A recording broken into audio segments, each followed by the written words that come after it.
Hello, everyone. I'm here with Linsday Rico Suave. It's 10:54 p.m. It's a a Wednesday? Thursday. It's a Thursday.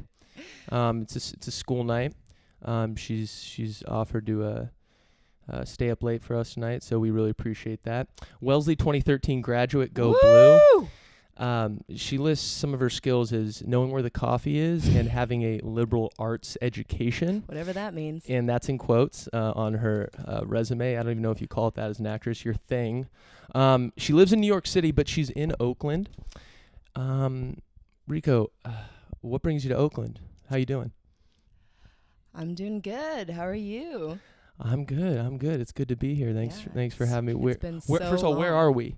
We are at an Airbnb in Temescal, Oakland that California Shakespeare Theater Company set up. Call it Cal Shakes. Shakes. We're all familiar with it. We can call it Cal Shakes.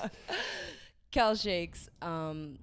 They set up housing for us in an Airbnb, and it's everything that you could ask for. It's an IKEA showroom? It's basically an IKEA showroom. Yeah, we have some really fantastic stock art on the walls. There's a black and white photo of Amsterdam. Absolutely. It's black and white with the exception of a red old-fashioned bicycle, which is in color. Right. Well, you're an artist. Yeah.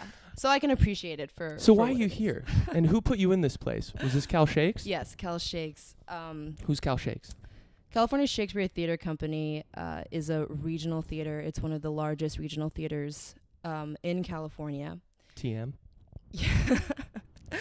And they do a lot of classical Shakespeare plays, as well as one new play, or just kind of one wild card play every year. New play meaning something that's been written in the past decade, or something that's been written in the past decade by a lesser known playwright. And their goal is to produce plays either directed by people of color, written by people of color, and most definitely performed by people of color as often as possible. Absolutely. So actually, this brings us to a interesting point.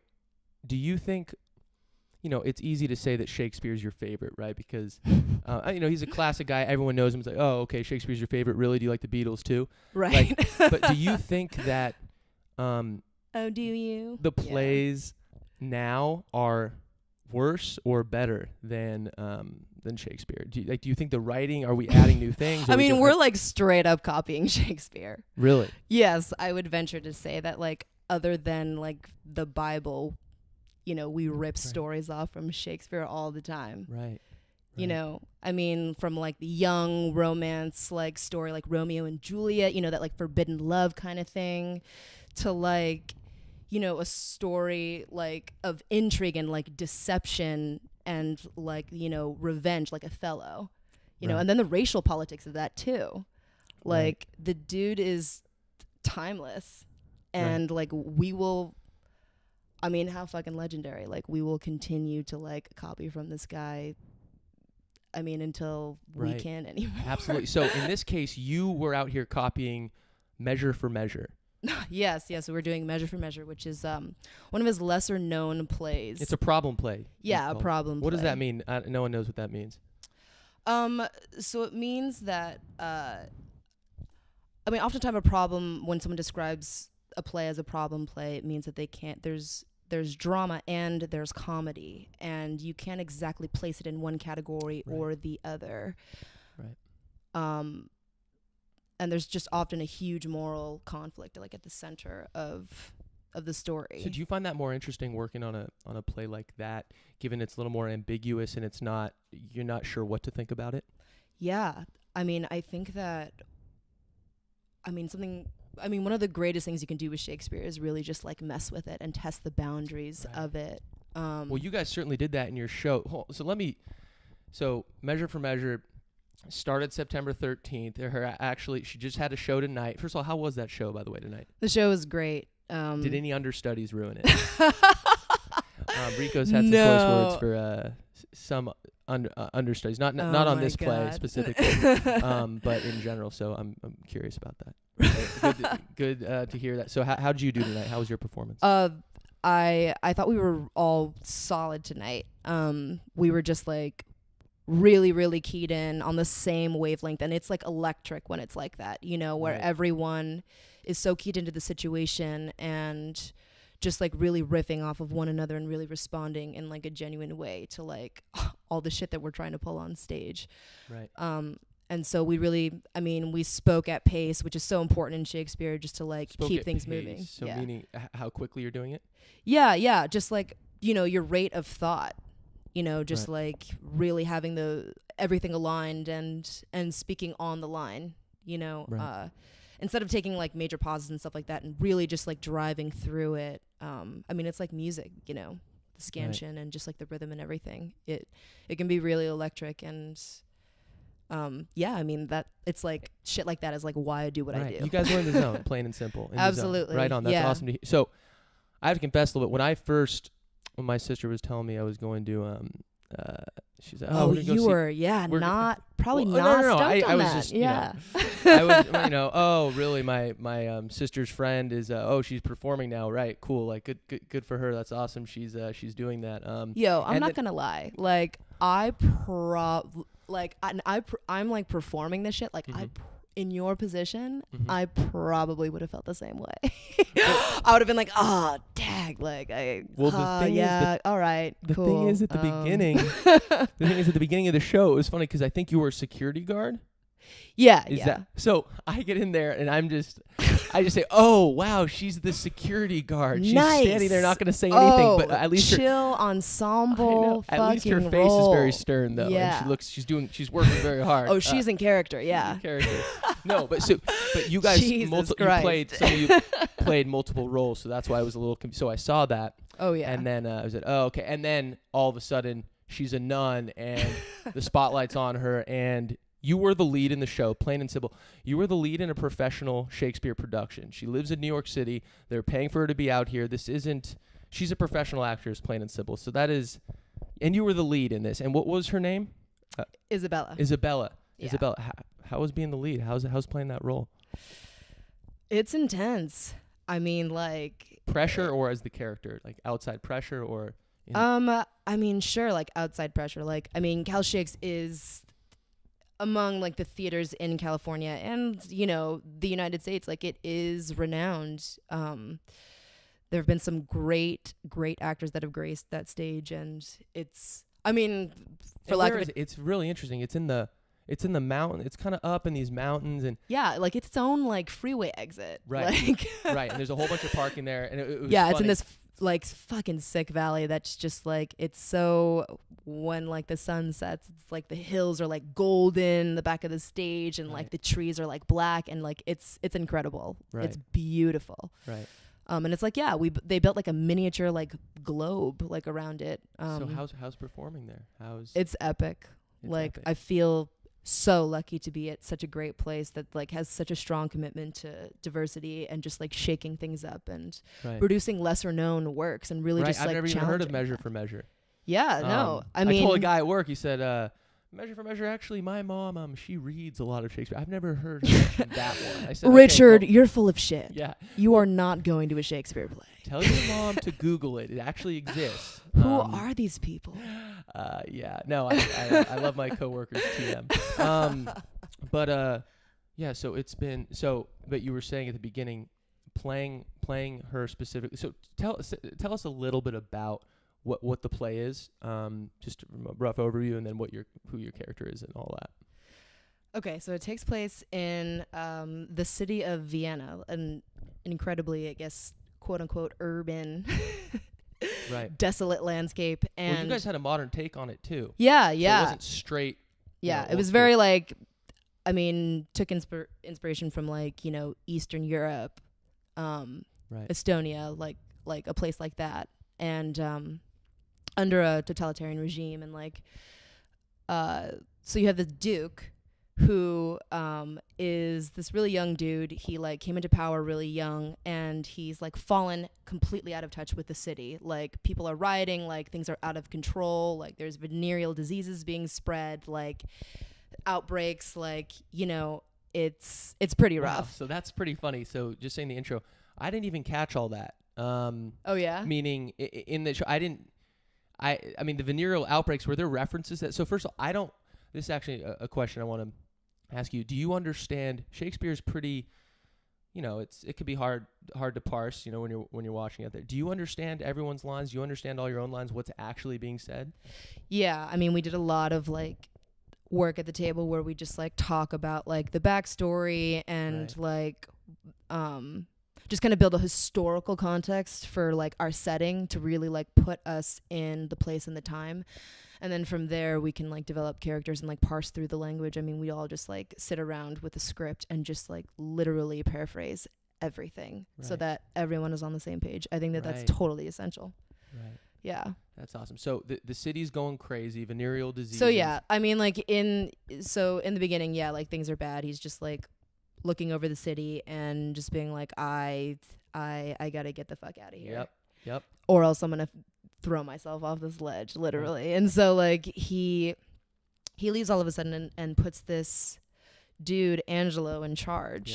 Who's like this super pious dude, like very upright, upstanding guy, and he puts him in charge of the entire city and says that he's like fucking off to Poland or something. Right. And so he then like does something fucking insane. Yes, which are you talking about? Well, there was the putting to death, right? Is that what you're gonna get at? So the Duke disguises himself, and he's just like he goes to this like monastery and goes to this friar and has confession, and it's just like I need you to help me disguise myself as this friar. Right. Give me a friar costume, please. And uniform. And the father's like, what? Why are you asking this of me? And he's like, as your sovereign, you're gonna do what I say, and you're gonna help me disguise myself so that like I can, move freely among the people and like really put my ear to the ground and figure out what I need to do for my city. And so he can't refuse, so he helps him out. And meanwhile, this dude that he put in charge, Angelo, is, I mean, just cracking down like every like law that's ever been written in the city. He is like going crazy. Every single law, every single rule broken, he is holding people accountable for. And he charges one of these people for death. Yeah, charges one of these people to death for having sex before marriage. Right. And which just so we're clear, is wrong, but we don't think that you should be put to death for it. Right. Of course. Sure. Of course. Just so we're clear on that. And so yeah, I mean, and he arrests this dude Claudio and like doesn't just like take him away, but like has him paraded through the streets, like made an example of. Right. And he totally humiliates him and throws him in jail. And so while Claudio is being paraded through the streets, he runs into his friend Lucio. And he's just like, Lucio, you gotta go to he's like, I'm being arrested for like having sex before marriage for some weird reason. The Duke is gone. I don't know what the hell's going on, but you have to go to my sister. She's taking her vows today at this convent. She's gonna become a nun. I know. Anyway, and just go. Yeah. Right, that's you. And I play the nun, Isabella. And he's just like, go to Isabella and have her go to City Hall and just like plead for my life. She's really good with this kind of shit. She's super smart. And so he's just like, all right, I'll go. Like, yeah, whatever, anything. And so he goes to the convent, and Isabella's like finishing this tour of the convent, and she's just like, I don't know, it's like the biggest day of her life. Right. And Lucio like barges in and is just like, yo, your brother is being put to death for some bullshit rule that this like dude Angelo who put into effect. Right. And like the Duke is gone. I don't know why. We gotta go. And she's like, okay, whatever. I don't know what I don't know what I can do. What is the line right there when you ask her to go? She's just like, she literally says, I'll see what I can do. Oh. That's just that has not been. That was a Shakespeare line. I'll see what I Yep. can do. I'll see what I can do. I'll see what I can do. Wow. It's timeless. Yeah. We do copy him. Absolutely. You know, Wow. she's just like a straight up G and is like, all right, I'll go. And he demands. yeah, and she like finally gets in and, you know, reasons with him, and he just like, I guess from jump, like just totally becomes obsessed with her. And he's like, all right, let me think about it. You pled for his life. I'm going to think about it. Coming to me tomorrow. And so she goes to his office like the next day, and he's just like, yeah, I'll free your brother if you fuck me. Right. And this was for me, I think, I mean, your parents were also at this show. Yep. And we had talked to them, I think before, so we knew they were there. And I was thinking, when I was watching this scene, I was thinking, oh my God, that her parents are watching this right now. So it gets physical. Yeah, it gets it gets violent, you know, and you know, he doesn't completely like force himself like upon her, but like he's about to. He definitely loses control and like could have if he wanted to. And then so that's interesting. So he didn't actually. So what was in the play was he bent her over the desk. Yeah. But then it kind of you were screaming and crying. It was insane. And then he didn't end up doing anything. He gets a hold of himself. But like the strange thing about Angelo is that like, I mean, the dude like asks her to like meet him again.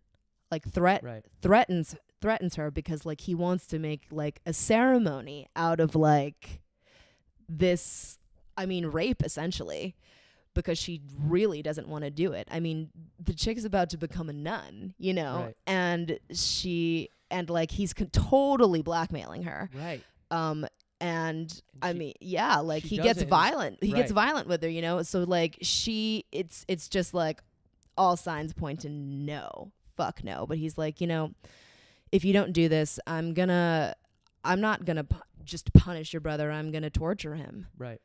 So, like, you got to come to me again. Right. And so she's just like, fuck that. Well, she goes vocal with it. She tells people, and it's interesting. I just made it. You know, you talk about copying Shakespeare. Yeah. And how poignant some of his stuff is. It's timeless.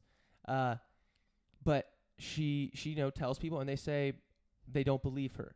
You know, they think either she's making it up, she's lying, whatever. But it's interesting because that's there's still an issue with that today. Yeah. And she goes to her brother and she tells him the sitch, and he's like, I mean, at first he's like, oh my God, no, fuck that. You can't do that. Like, don't do that, and she's like, I mean, of course, like super relieved and, I mean, thank you, brother, for not telling me that I should do that to save you. I appreciate absolutely. That. Yeah, and then, I mean, but of course he's human, and so he stops before she leaves, before and you like walk out. It's like, I like that you say she. That's so interesting to me. I guess you wouldn't say me, but it's so. Do you just view the character? Because I always want to say you. It's not her. It's you, because I saw you play it, and that's your character. Oh, like, I don't know. I'll go like back and forth. Okay, interesting. But I mean, I just like, I guess in these situations I want to be as like objective as possible. Just like giving a summary. Right. Okay, so she's just about to leave. Yeah, so she's just about to leave, and he stops her, and he's just like, I don't know if I can do this. Like, it's over. Like, I don't believe in like heaven or anything like that. I believe we're gonna just rot in the earth. Right. Okay, I didn't catch you saying that. And I mean, of course, like, I mean, it's like pretty disappointing, like when your own brother is asking you to do the same thing that your like attacker is asking you to do, Save my life. But I mean, he's human, and like that's it. It's like, I mean, it's called measure for measure. Like, it's complicated shit. So I think it's yeah. I mean, I think that's like this is one of like Shakespeare's most brilliantly written scenes because like the conflict is just so raw, you know, and Right. And you flip out on him. I mean, yeah. I was actually, come on, sis. You got to understand your brother. You disowned him. Yeah, I mean, it just, I mean, in the text, like, she's this, yeah, like, the rhythm, the scansion, the punctuation and stuff like that, like, all suggest that she just, like, flips, like, and I think that, like, she's not mad at him as much as she's just mad that, like, the situation is occurring. I mean, and we all like pass trauma from like we receive it from one person and we just like turn around and pass it on right on to another person when we're not like, when we're young, which she is, and she's not like entirely self-aware. Right. She's had to grow up like super fast and like her nightmare is just like continuing. Like it's, and like, I mean, she goes through even more shit throughout the play. Like it's pretty crazy. It does end though with the Duke comes back and actually proposes to you. So it ends with a marriage. So that means it's a comedy, but it's a problem play. So not everyone gets married. So only one couple got married. Therefore, it's only it's a problem play. So yeah, a comedy. One of like the hallmarks of a Shakespearean comedy is marriage. Like he thought marriage was like the funniest thing ever. Like, wait, so is that why it's because he thinks he wasn't valuing it as, okay, this is the most amazing thing of all? Was he poking fun at it? Oh, absolutely. Interesting. Okay, absolutely. You know, oftentimes it was like a punishment. Like, yeah, like a lot of people were like punished. I mean, like Isabella, like is essentially, you know, supposed to be like rewarded, I guess, like with her partnership. But like, I think that our take on the play, like it's more of like I don't know, like a union among like two rulers. I think that I mean, our interpretation of it is that like he offers Isabella a place next to him, like on the throne, and because she's proven herself to be like, you know, a very capable and like morally sound individual, and she assumes power through him, and like through this partnership, you know, she can, I mean, like, I guess as like a devout woman, like exercise God's will like over her country. Right. Did you actually end up taking the vows though? No vows. Well, right. So you didn't take the nun vows, so then you were able to marry at the end. Yeah. Well, it was just a proposal, but I guess they just assume the marriage goes down. So that's that's how it do. Anyone under the influence during the show? Do you guys ever mess with that? Do you have hard rules on that? Like no drinking, no doing anything? No, I don't think so. So like by equity rules, actually, you can have like a beer, I guess. Equity rules, like an hour within an hour of the actors equity, the actors union, basically. Right. That you get that you're in for in professional theater. So this is equity. This is, you know, and then there's SAG, but that's for film. So this is the SAG of theater. Yeah. Of theater. Definitely. The SAG of theater. Yep. Right on. So what do you do? Do you do anything before your performances that you do every time? Do you have a routine?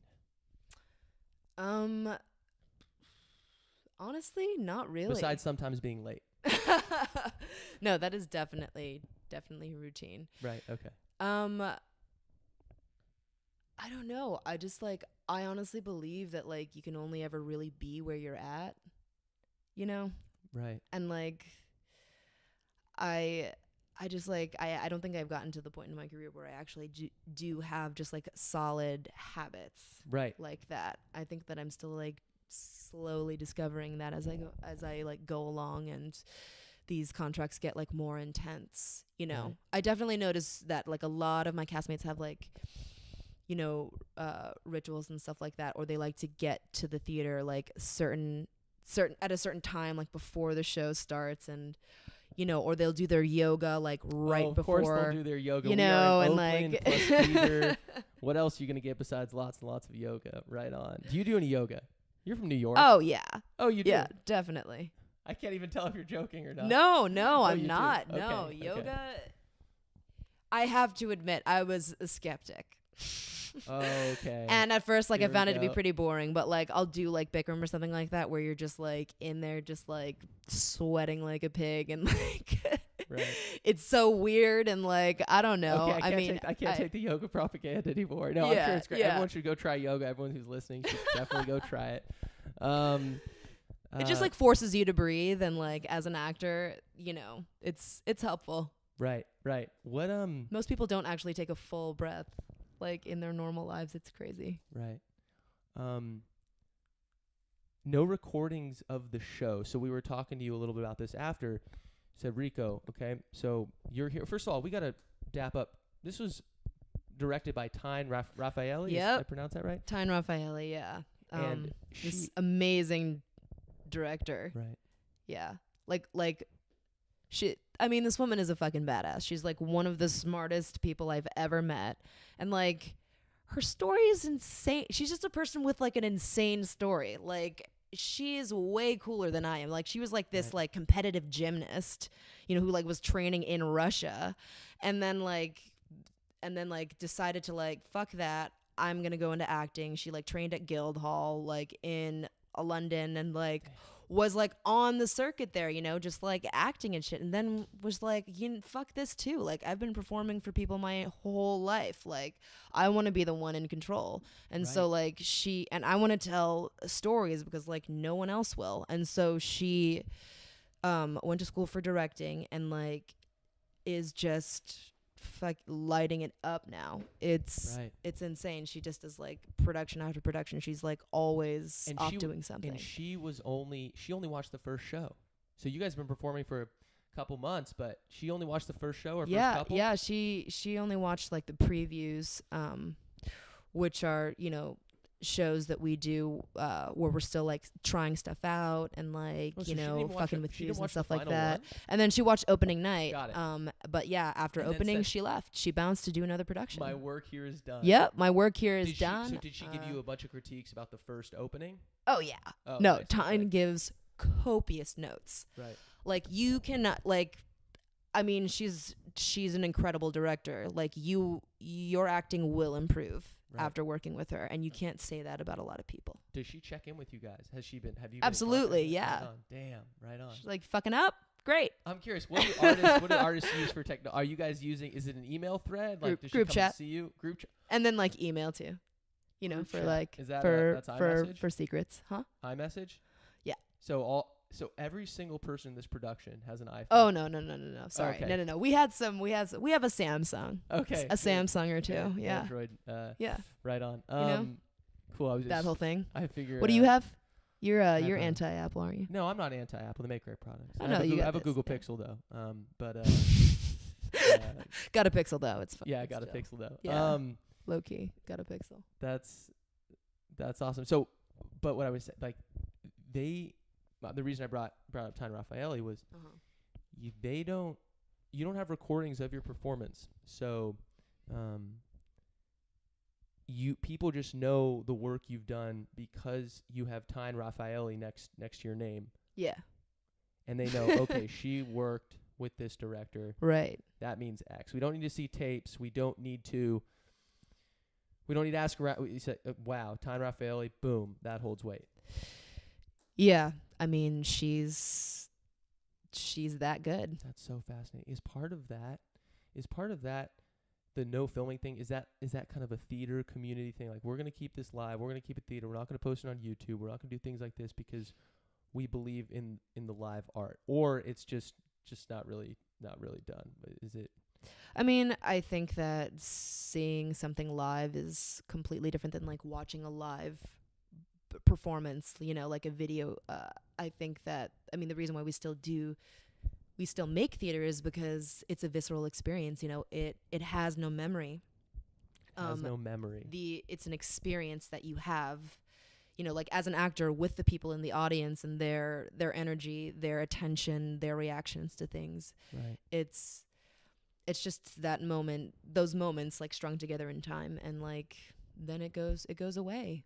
And then as an actor, I have to like the next performance day, I have to pretend like it never happened.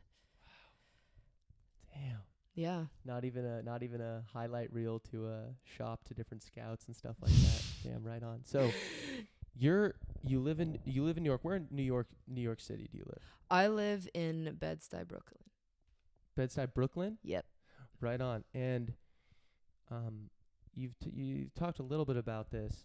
We have off the show.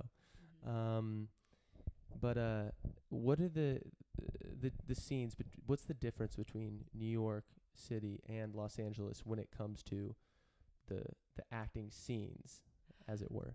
Oh, I mean, there's a lot more theater going on in New York for sure. Like, Right. it is a theater town. I mean, a lot of stuff is filmed there too, but I mean, not as much in comparison to LA. I mean, LA is, I mean, it's Hollywood, it's TV, Right. movie town, you know. I mean,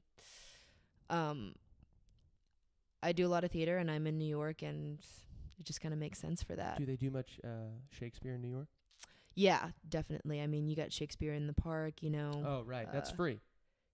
Huh? Is Shakespeare in the Park free? I think so. Damn. Yeah, I've never been. Oh, Shakespeare in the Park. So it's funny. Yeah. Literally, I swear to God, I was not that big into Shakespeare like before. Really? Before this, yeah. Admittedly, Have you done Shakespeare before? In a professional manner? No. This is Right my on. first. This is my first gig in that realm. Really, I mean, I did before this. Yeah, all I did was like new works. You know, just helping budding like playwrights. Like that you know, new works. Yeah. New works. New That's the term. plays. New Yeah. plays. Right. Right. I won't lie. Theater is incredibly pretentious. No. Yeah. I just like terms like that. And you're gonna stay in New York. You've been out here for a few months. You go back. You go back in I go week? back on Monday actually. On Monday. So it's The Thursday, day so after we close. the day after you Yeah. close. We close on Sunday. You're out of here. Mm-hmm. Damn. Right on. Oh my God, there are so many terms like I was just thinking Yeah. there's so many terms hit in me. theater that like, yeah, I don't know. They'll come up, I'm sure. They'll come up. I'm Okay. sure I won't be able to avoid any cuz Right. God. No, I love it. I mean, you guys are writers. Come on, make your vernacular, make your stuff cool. Oh no, we're just like addicts and like fucking Yes. weirdos. Right. We're just like extra. It's fine. You're extra. We know our place. You're extra. Yeah. Extra meaning At in least the entertainment scene.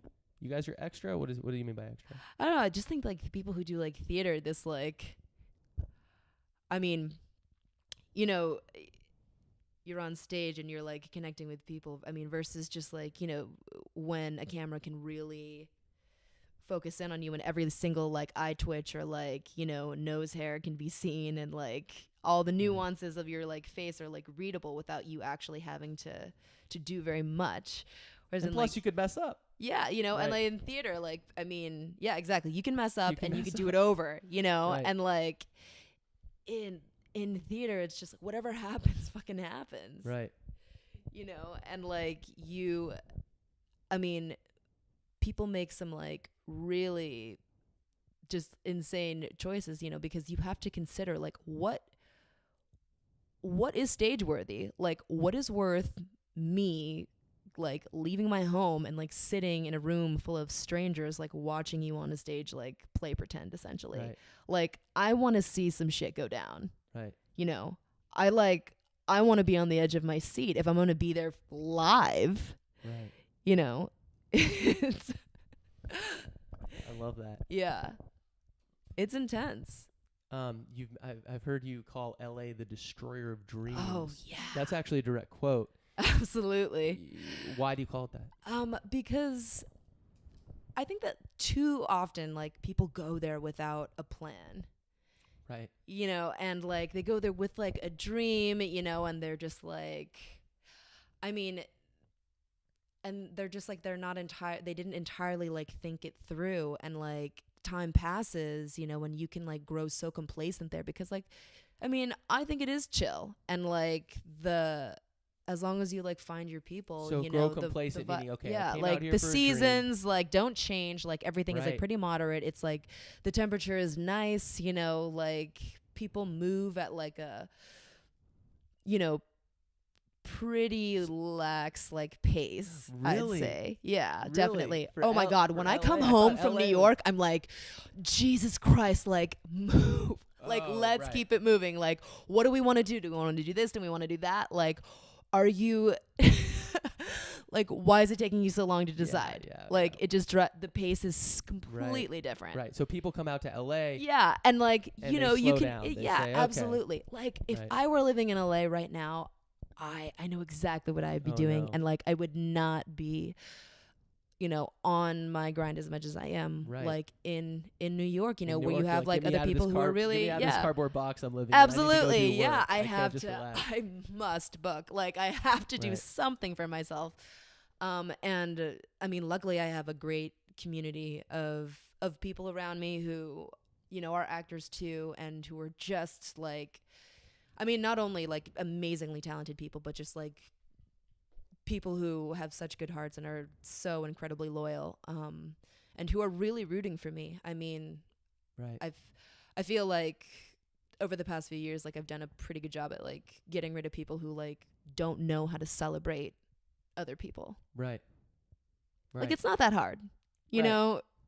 Compliment me every now and again. Come on, like, you know, Compliment me. it's Right. I get super stoked for my friends when they book things or when I see them in like performing, Right. you know, and really just living the dream. Right.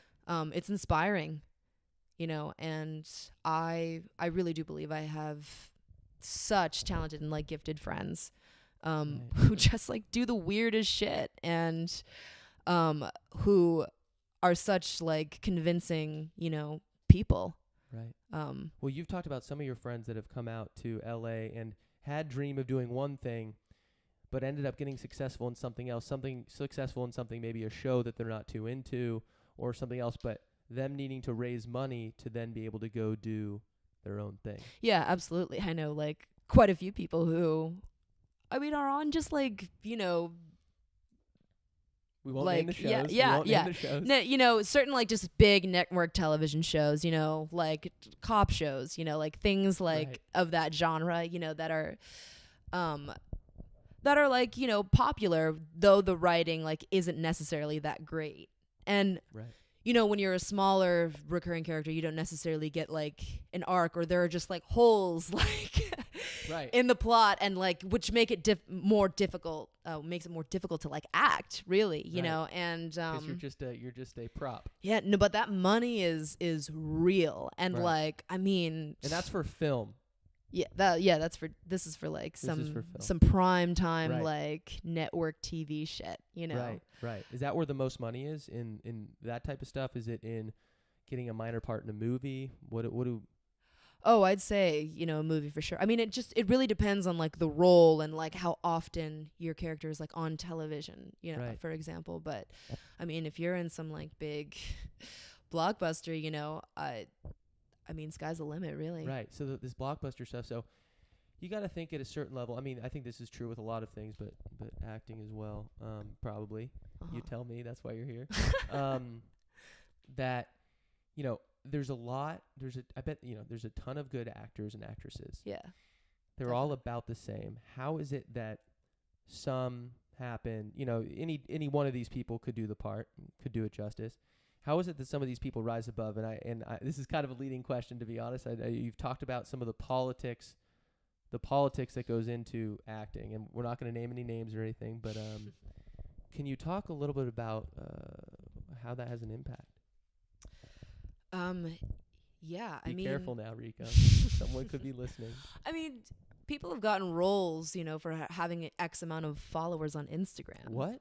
It can be that arbitrary. Wait, what? Absolutely. Like, it can You be, could buy. yeah. Wait, oh my. It's just like anything else, really. Right. Any other profession, you know, where you are dealing with people directly. There's going to be a hierarchy. There's going to be loopholes. There's going to be politics and like, you know, greasy palms. Like that's what it is. And so, and I mean, especially in the industry where you're dealing with a shit ton of money. Right. like other people's money. You Right. know, it's Well, there's yeah, a we're talking lot about- on the line. Like There's investors things get behind these real shows. weird. Yeah. They want to turn a profit. I can imagine that. Yeah, it's hell. Some of these shows are startups, huh? Yeah. I mean, Damn. producing, like, Right. oh God, like I know some friends who've gone into producing, and it's just like, wow, you're gonna make so much money. Right. You're the ones that get to laugh all the way to the bank. Like it's not Right. even really the actors. Right. Right. We're out there like, I don't know, fucking up and just like trying to make the most out of what's happening. Right. Do you recommend people? I mean, obviously you're an actress.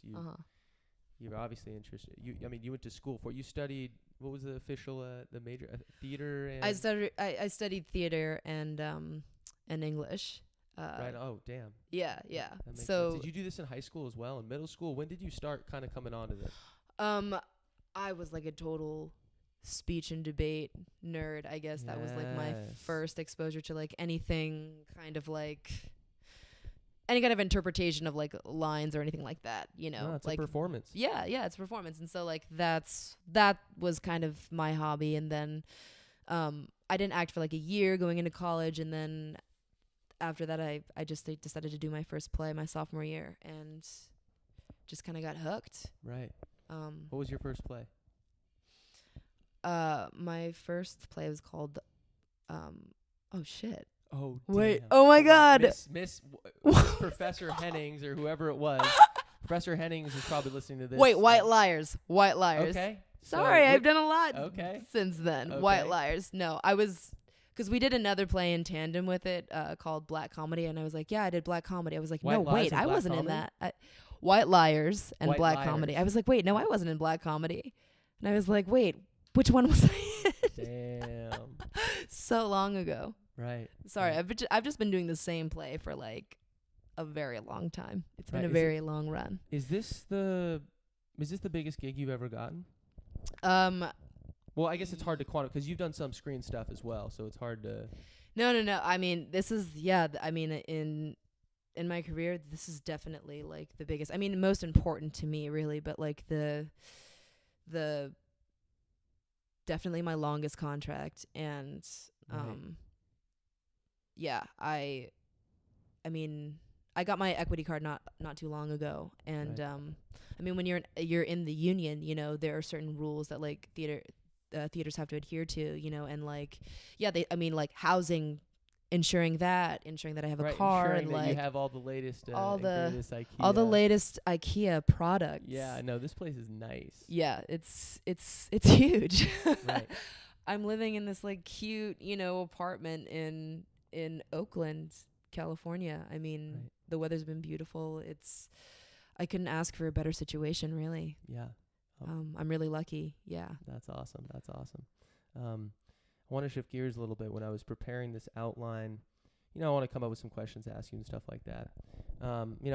First thing you do, what do? You Google someone. It's 2017. I Google you. Like we talked about earlier, there's not much. There's not many videos of you. I think I only found one, actually. Nope. Yeah, I have kept it that way. Interesting. I think that's probably going to change for me very soon, but by choice. Is that because you're moving more into screen, maybe? Yeah, I definitely want to do that. And, up until now, I've been like super horrible with self-promotion. Right. The people that I've worked with, really, I've just met through other people and other little gigs I've done in New York. And it's really just been word of mouth. I mean, for this gig I have with Cal Shakes, the director, Tyne, she contacted me and asked me to send a tape, directly. Right. And it was because we had worked together on this reading at, this theater, Roundabout Theater, in Manhattan. And we had met, we were doing this reading in, a day, we're just rehearsing it for a few hours and then just doing, a staged reading of this this playwright's, new script. Mm-hmm. And it was called Usual Girls by Ming Pfeiffer. And she's an amazing playwright, and she's definitely making moves on screen and with this play. It's incredible, and I was so lucky to be a part of that process. But yeah, Tyne was directing it. We met and just totally got each other. And she I mean, months later, she hit me up and asked me to send in my tape. Boom. Yep. What's the tape of? The tape is of just like 2 scenes. One that I have with that dude, Angelo, the Right. creep, and then Yeah. the corrupt creepo politician, and then I have the other scene with the brother where he's pleading for his life, and she gives him the lowdown on what's going on. Damn, right on. So Yeah. the one that I found of you was if you just Google this, people, Linsday Rico lip service. This is on Vimeo. So it was funny because I was watching this. Yeah.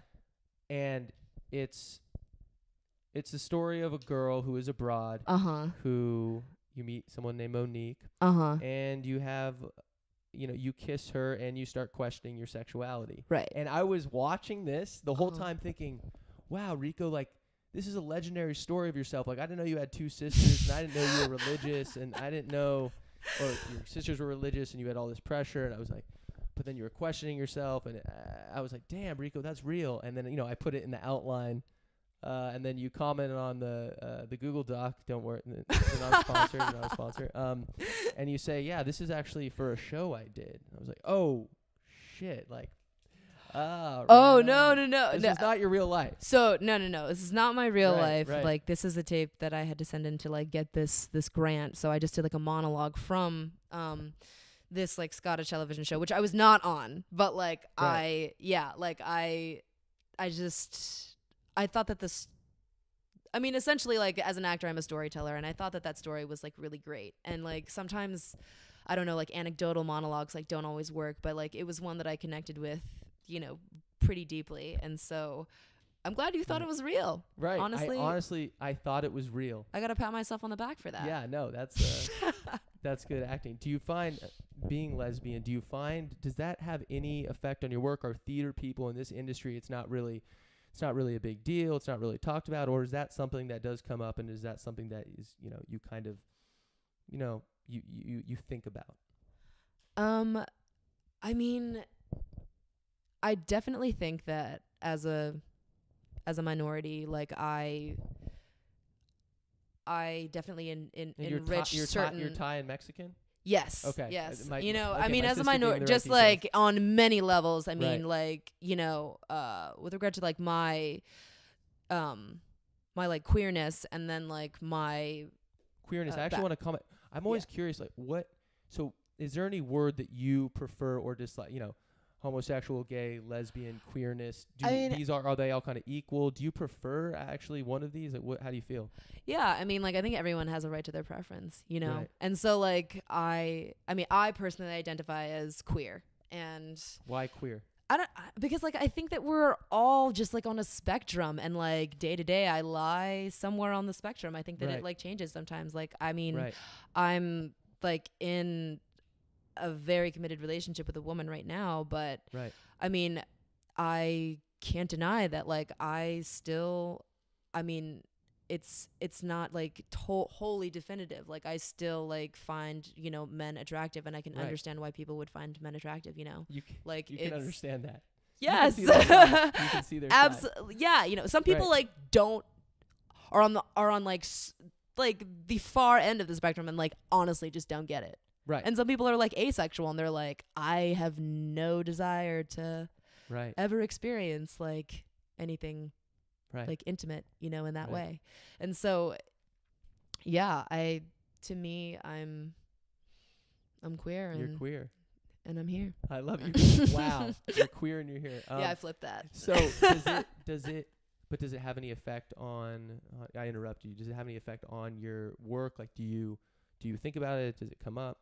I mean, yeah, it's a part of me, like, I think that every minority enriches their role, with their life experience, as a person who lies outside of the norm. I mean, we can't deny that it's human nature to be curious about a person's path that's not like ours. Right. And that we should honor that. Right. And not get so, defensive about it.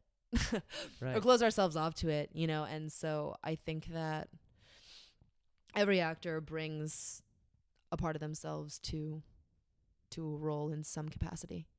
Right. Yeah. How much does your personal experience, your take on a role, is that due to your personal experience, how you approach the role, or is it due to, okay, I'm going to play this particular character this way because I think that will be fun? I think that it can be a lot of things, but like for me, I mean, I haven't really in my career, I haven't really auditioned for something that like for like a role that I like didn't feel some kind of connection with. Right. And I've been really lucky, you know, to just like be so successful in that and be so, you know, like blessed with having these like really amazing like out there roles that have really like suited me. And I've treated every single one very individually and like treated my character like a stranger that like I guess like I hadn't met yet. Right. You know, a stranger that you hadn't met. Honestly. I love that. I mean, for lack of like a cheesier, like, I mean, there's just like no other way to put it, you know, like I feel like with Isabella, for example, you know, right. the character that I'm, the nun that the like, I guess, aspiring nun, right. like aspiring I'm playing nun. right now. That's on her LinkedIn. She's a little like, she's an aspiring nun. She's a baby, you know, like she's, I mean, someone like her, I think like really lies like within me, someone who's just like very strong-willed and like very much a lover of the truth. You know, I definitely think that there is a part of me that's just very interested in that. Right. And very much like engaged with reality and right. Or at least like I try to be, you know, and you know, just like a person who you know puts justice before a lot of things. I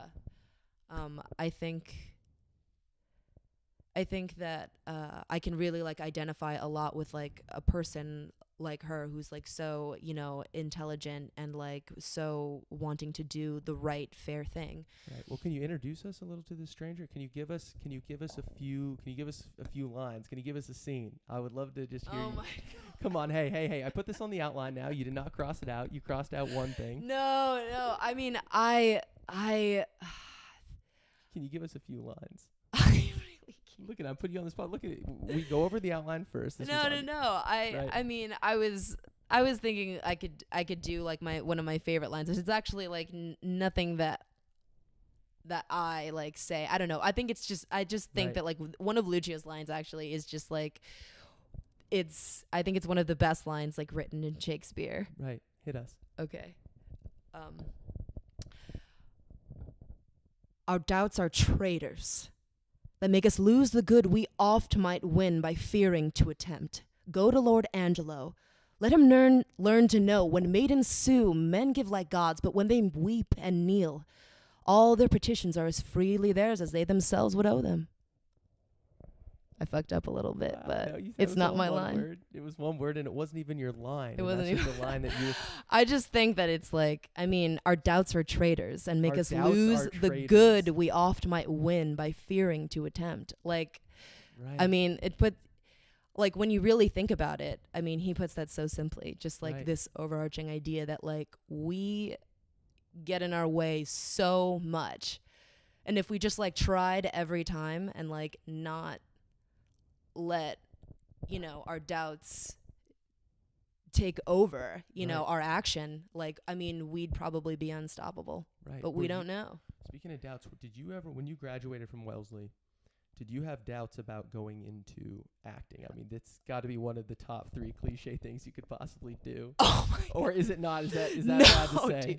Dude, it was so gnarly. One day, oh, yeah. I get a call from Wellesley, obviously hitting me up for some money. Of course. You know, which and we like, love I Wellesley, mean, though. these, oh God. And like, I bless these like these like work study, like right. angels, like working in the like phone, working on the phones, so this just was a phone like call. Late at night, just like, yeah, a right. phone call. Just from from these students that they have, just like hitting alumni up for like alumni up rather for whatever change they have, really. I mean, you got to grow that endowment. Right. Absolutely. And so you gotta plan for the future, you know. And so we'll put a donation link in the show notes. Yeah, dude. And so like so I'm this girl is on the phone with me, and she's just like, yeah, you know, she's like, how are you, you know? And she's just like yeah, so what do you do, you know? And I'm like, I'm an actor. And she just hangs up. No, she just, no, dude, okay, opposite. Right. She's just like, oh, you're an actor, you know? And I'm like, yeah. And she's just like, wow, most of the people that I talk to are like, you know, doctors and lawyers. No. I cannot. What? It was brutality. Oh my God! I think of that now, and I laugh so hard. It was unreal. Could not have been better written. Like, that's insane. I was like, you donated $100. Shit. No. Dude, I'm a fucking actor. Yeah, I don't have $100 to spare. Are you an actress? I'm always curious about terms. Are you an actress? Oh, I don't give a shit. You don't give a shit. Okay, good. We're all. No. I was like, yeah. Yeah. And they're like, wow. Oh, you know, and they're like, well, you know, do you want to donate? And I was like, I can't. They're like, well, any little bit helps. And I was like, yeah, you know, any little bit helps me eat every night. Yes! So, and I was like, you know what though? I was like, you're doing a great job. Right. You were, you know, super, super friendly. Thank you so much for your time. You know, get some sleep, do well in school, whatever. Why don't you go ask the doctors and the lawyers for money? Right. She put that on your file though. She put that on your file. I fucking hope so. Maybe. I mean, they haven't really been hitting me up lately, so. But no, your sister hit me up though for the colleges. No, Christina is really she's hey Bina, if you're out there listening to this, she's always sure to hit me up. If my own sister doesn't listen to this, I don't even know why I'm doing this. I don't know what I'm doing either. Right, that's true. We should both, we should both just be like, you know. Should we just call it? You fucking dogged us in a major way. I don't know how I'm gonna bounce back from that. Right. No, we'll get over it. We'll get over it. I mean, yeah. Right on. So it's gonna be some time. Was that soon after you graduated? Did you ever have some serious doubt? Like, did I do the wrong thing? Hey. All the time. Yes, I love that. All the time. All the time. And you still experience that? I mean, I think we all do to an extent, right? No one's 100% sure about the path they're on, but people, no, that's what actually like really freaks me out about playing Isabella is that she's like so sure. Yes. Like, honestly, like devout people like are people of faith sometimes. Like I mean, it's impressive. Like it's staggering, impressive. Like how certain they are in life. Right. And like Absolutely. I mean, that's what's actually amazing about acting is that like I can actually like assume that kind of stance like on my decisions and on my life like through her. Right. Because like in my normal life I'm not really like that, you know. In that way. Like I still have doubt like all the time, you know, in like weird moments too, you know. But like at the same time, you know,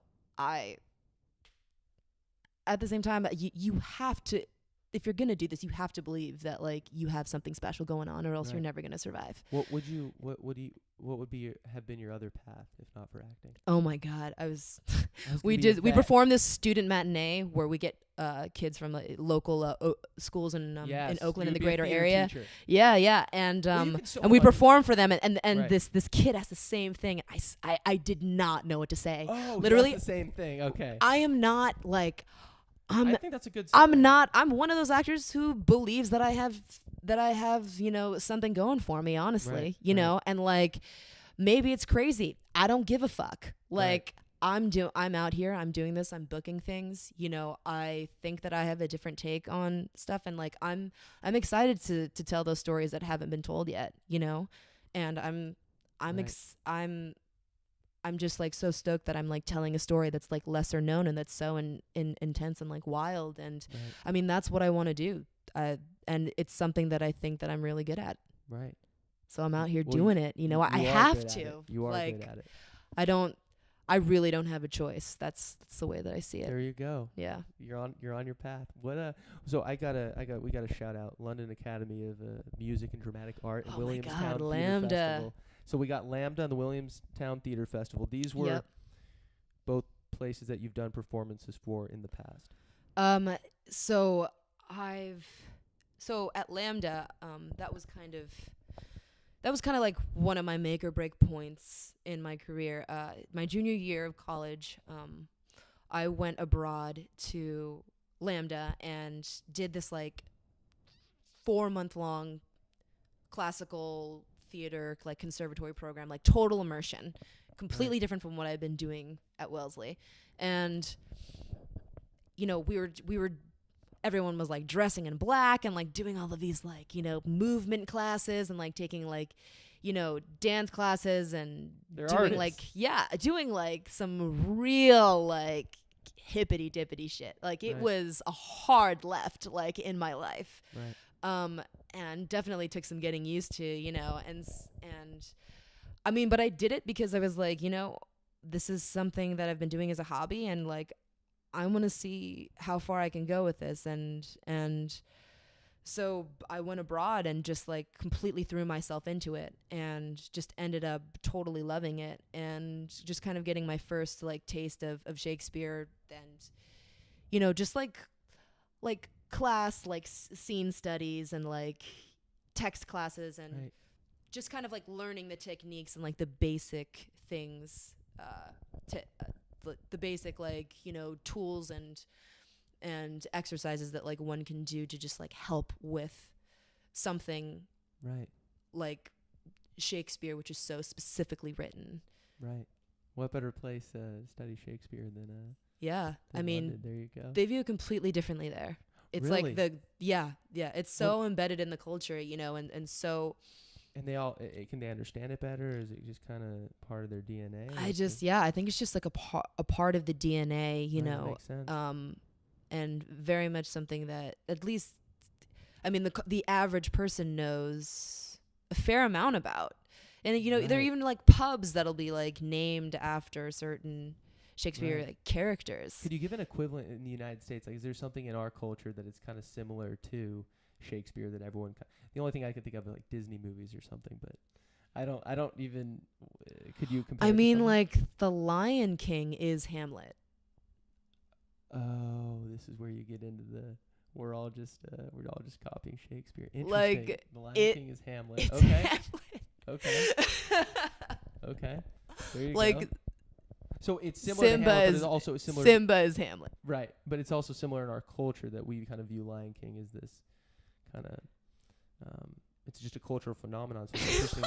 The Lion King. No, I mean it's epic. It's legendary. Like the Lion King will always have its place, like in the American canon for sure. Right, and is it on that level that they view Shakespeare? Absolutely, yeah. Wow. I mean the National Theater. So like their big theater there is all paid for by taxes from citizens. Right. I mean I went to a production of Comedy of Errors there, another Shakespeare play, and like it was epic. Right. Like the budget is huge. I mean the whole thing looked like a Hollywood movie. Right. Like there was this like chase scene, you know, and it was like so British. Like, you know, there was this dude who was like running from the cops, and like there were all these like cops, and they like run across the stage, you know, and then they run back, but like then he's chasing the cops, and then they all come in on like Razor scooters. So it's like 12 dudes on Razor scooters, like chasing each other, blowing their whistles, like waving their batons, you know. Right. Yeah, no guns.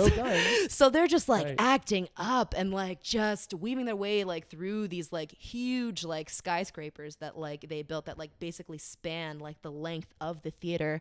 And there are like helicopter sound effects and like, you know, spotlights and stuff like that. It was these huge, Hollywood, Wow. you know, it's unreal. And I mean, and it's packed every time, and people are just like rolling, you know, at the comedies, and like just it's and I mean drinking is like encouraged, you know, and it's I don't know, there's just like a different culture around theater going there, you know, and I think that definitely motivates people obviously to do Shakespeare and study it and like perform it and like share it as much as like they do there, and really like make it accessible to everyone.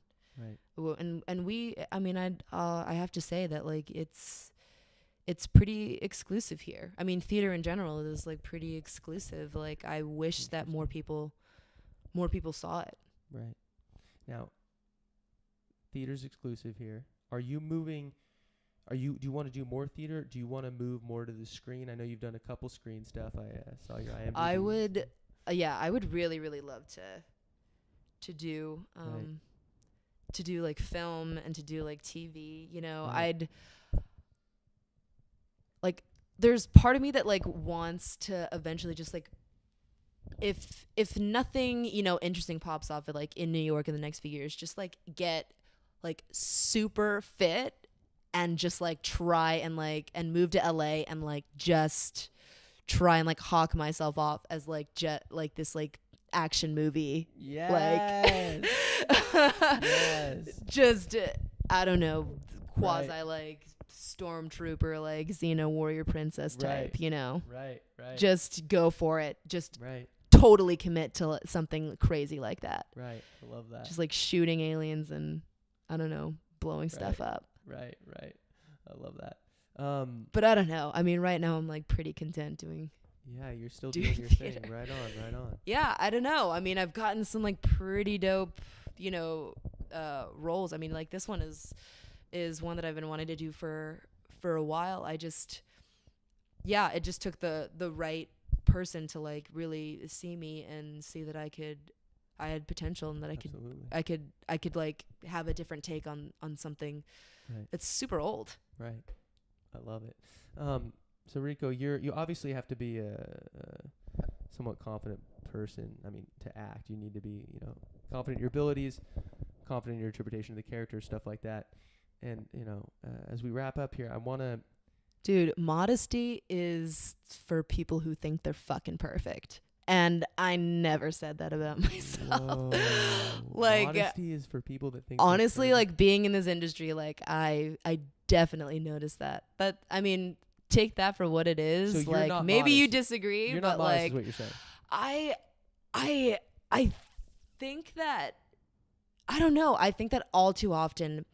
people's interpretation of modesty is just like is someone that, you know, acts like they don't know that they've got something going on or they're not good at what they're doing, you know, that like super self-effacing people. And like I don't think that has anything to do with like being self-aware and like and not being insane, like being like, yeah, you know, I mean, as for myself, like, yeah, like I do believe that I'm like good at acting. I have to, or else I wouldn't be. I mean, I wouldn't be able to like get up in the morning. I'd be like, wow, I've made a huge mistake. I'd find something else to do. Like it is definitely an industry that like weeds people out pretty quickly. Right. You know, especially when you don't have. I mean, when you don't come from money, you know, which a lot of people do. You know, who are. You know, making moves or who at least can afford to like still, you know, go on auditions and yeah, because you're not getting paid unless you get a job. I mean, I know plenty of actors who have a lot of side gigs, especially, you know, ones who are doing stuff like off Broadway and and things like that, you know, in New York. Or just like doing their own shit, you know, and producing their own work. I mean, it's so how it can be difficult to make a living. How do you have that confidence? Is it in your ability? Do you get it from your ability, or is it just like I'm in that mindset because I have to be? I think it's got to be both. Right. And hey, sometimes like there are days when it's really hard to have either.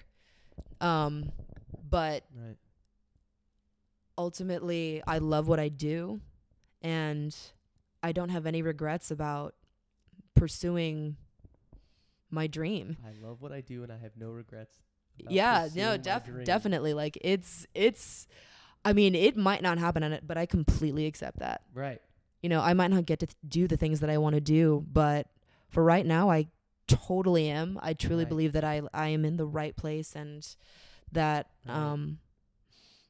that I mean, though this experience has just been like, I mean, tremendous and like so challenging, you know. I mean, it was like my first full-length Shakespeare. I mean, it's like doing a play in a different language, you know.